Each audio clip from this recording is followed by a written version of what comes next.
Mr. Njalinjali, a very good afternoon to you. Thank you for coming in.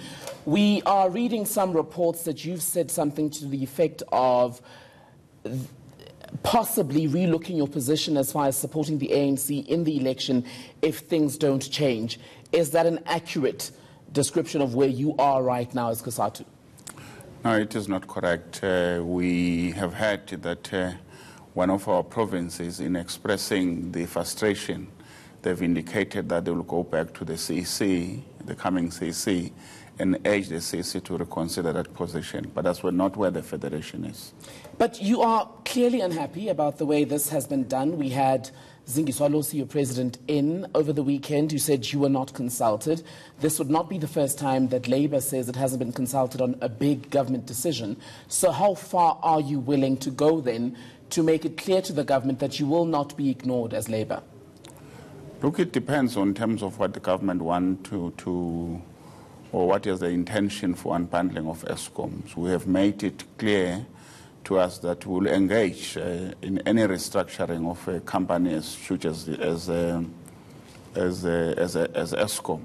But they are underpinning a principle that we need to be undertaken. First, for us, the first issue is the question of jobs, that there should be no jobs lost, whatever the company restructuring is all about. Secondly, there should be no privatization in dealing with the restructuring of Eskom. Thirdly, the question of the cost for electricity is very, very high, as one of the experts has been saying, that we're paying dearly for electricity in South Africa, when in fact we're told we're supposed to be in surplus in dealing with those issues. So those are the issues that, and clean governance, of course, in dealing with those particular issues.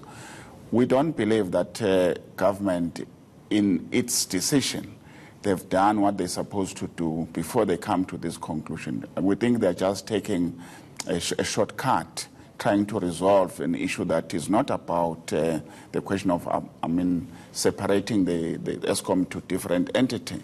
It's about Eskom has no management, has no governance, and has no money.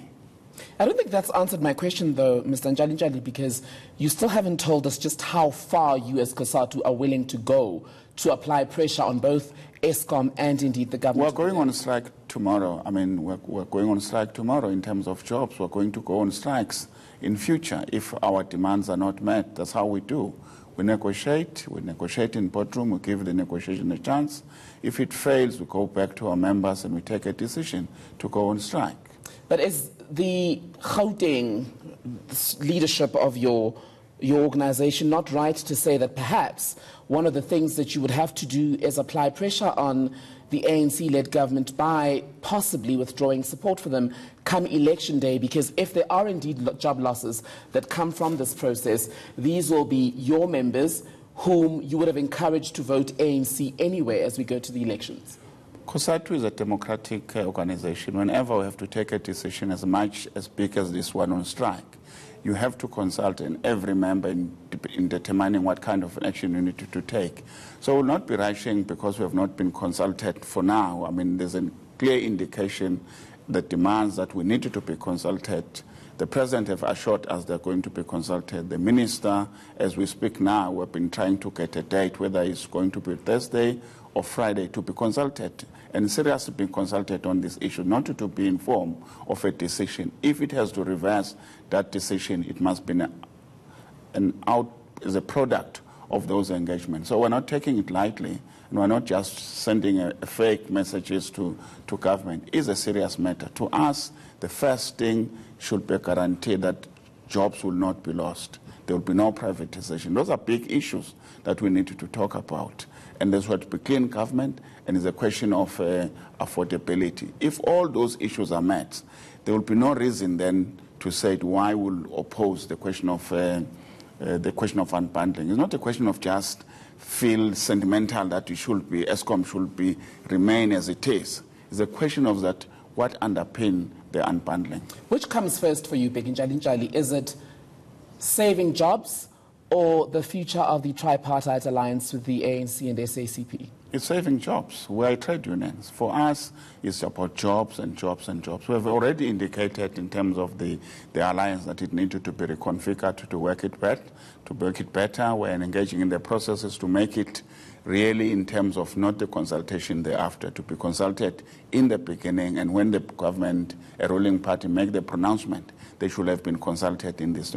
There's a misstep in this particular direction, that the ANC took a decision and said, we need you to consult the alliance partner. It's supposed to be the other way around. For us, the question is jobs. That's why in the demands about Eskom, the first things that we need to get guaranteed on, before we can even talk about the others, is that there will be no job losses in terms of unbundling of Eskom. And on the point of jobs, you said earlier that the issue at Eskom is a lack of management.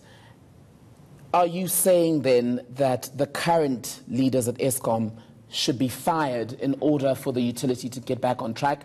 What is the solution there? It's a question that how can we explain, if you've got good management, that you woke up one day, you've got 6 units down. How do you explain that one? Where was management? Where was the question of just looking to the question of functionality, shadowing out in terms of your servicing in terms of those particular units?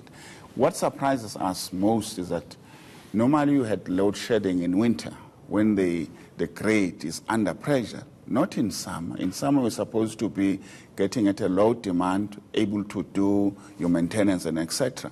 But how do you explain, if you've got good management, if you've got the board that is on board looking for those issues, that you wake one morning, then there's a crisis. To my question then, Beginjali, are you saying we need to fire the current Eskom management? They have to explain. They have to explain first what has happened. If they say something, and in reality, something that could not be detected, and they give good reason. It's like when your car stops, and then you said, I could not foresee this thing happening. Then it's a different reasoning. So that's why in the explanation, for 6 units to go down, there has to be a better explanation. If there's no better explanation, those management that do not deserve to be in Eskom. It's been 3 days, no decent explanation has come forth. Surely that should be a fireable offence, given that this was a team that going in was expected largely to fix Eskom.